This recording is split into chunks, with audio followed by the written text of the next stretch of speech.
Hey Joseph, thanks for joining us. Thank you for having me. Absolutely. Why don't we just start off by telling us a little bit about yourself, where you're from, what made you join the military? Well, I'm from a little town in Pennsylvania, Dallas, Pennsylvania, Okay. about 2 hours north of Philly. Uh, Yes. what made me join the military is I was supposed to go to college Mhm. for play Division III football. Okay. Got the schedule, and Uh-huh. I went, wow, that's a lot, and I'm not going to make it to the NFL. My parents have 6 kids. My mother didn't work. My father is a construction person, didn't have much money. So I was thinking, they can't afford for me to pay to go to college without playing football. And I didn't know if I was ready for it, if I was mature enough for studying and all that. So I looked into joining the military and get the GI Bill. Uh, my father was very upset, didn't want me going. Hindsight, he thought it was the best thing that happened. Of course. Uh, I went, did 3 years in the Army, mostly at Fort Bragg. I got out, I wanted to stay, but I promised my dad I'd go to college. So at 3 years, I got out. I went to college with intentions to go back in as an officer. Mm-hmm. My job in the military was an environmental health specialist, and I went to college for environmental science. And I was planning on going back in and maybe going the officer route. Well, life happened, got married, she didn't want no part of that. Yeah. I still did reserves while I was going to college, and that's what got me in Nice. and got me to that point. Yeah. Okay. So when you were in for 3 years, did you actually have any deployments? No. I was, in Fort Bliss for basic, Fort Sam for AIT, and then Fort Bragg. I went TDY with the Special Forces, the 5th Group, a couple times, but never overseas. It was during the mid 80s, Ronald Reagan years. It was kind of peaceful. The only anything that really jumped up at that time was Grenada, Sure. but that was over so quick that. So no, never really been Same. deployed anywhere. Same. Oh, Air Force. Good. When your enlistment was over, what were you? I know you said you were planning on sticking up, and you got married. But when you came out, what was the transition like? It was just what did you have in the civilian world? Well, I was the kind of the rich kid in school, in college, because I got the GI Bill. Oh yeah. I was a veteran, so I got full state grant. I got full federal grant, and I worked. So yeah, I was the older kind of rich kid in college. Transition was good. I always stayed busy, so never took time to really think about it or anything. Just this my decision. Go full. Yeah. What brought you to Florida, and how long was that? Well, I've been in Florida about 9 years, but Oh, okay. after college, I couldn't get a job in environmental science unless went to DC, or because you only can work for a Department of Environmental Resource or something like that. So I wound up getting a job because I was a veteran and had veteran status in the Department of Corrections in Pennsylvania. Oh, okay. Still up north, yeah. Yep. So I worked there for a few years as a guard, correctional officer, and then I rolled over to be a counselor, and then I retired from the Department of Corrections in 2006. Okay. Got tired of being in jail. Let's say. I mean, I get a pension from Yeah, it, so of it was definitely worth it. Uh-huh.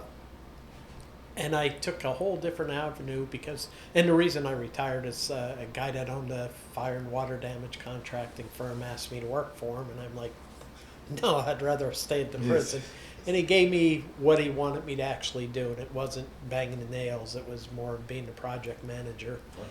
And with my background of being in the prison and counseling and being a hostage negotiator, that, you're dealing with someone that had a fire and had a traumatic event Sure.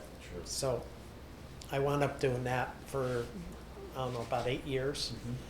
And then I rolled over to an insurance company on the other side of paying out the claims rather than doing the work. Gotcha. and that's where I still am. About 9 years ago, they needed people in Florida. They asked me to relocate here. I came. Sure. Yeah, it was a tough decision. My brother, who's also a veteran, passed away maybe 6 months earlier at 52. Wow. So it was a hard decision with my parents, but I came, and a year later, my company didn't need anyone in Florida anymore. So I went on to what we call the catastrophe team, going around the country of whenever there's disasters. Since then, I moved up to right now supervisor for Texas and Louisiana of about 15 adjusters, Oh, okay. and I just did a temporary rotation of handling total loss fires from wildfires in New Mexico. So I was there for a period of time So and you do deal all with around that. the country. I don't travel. I was traveling, especially in like 2020. I think I was in a hotel maybe 180 nights out of the year, or maybe even 200. I mean, there was a 120-day period. I went from here to Chattanooga to Louisiana to South Carolina without coming home, like 30, 40 days Nonstop. each place. But now when I go now, it's because I volunteer to Yeah, go. there you go. Uh, And you're here in Palm Harbor. yes. Okay, cool. Between Palm Harbor and Dunedin, somehow Clearwater address. I don't know why. Outstanding.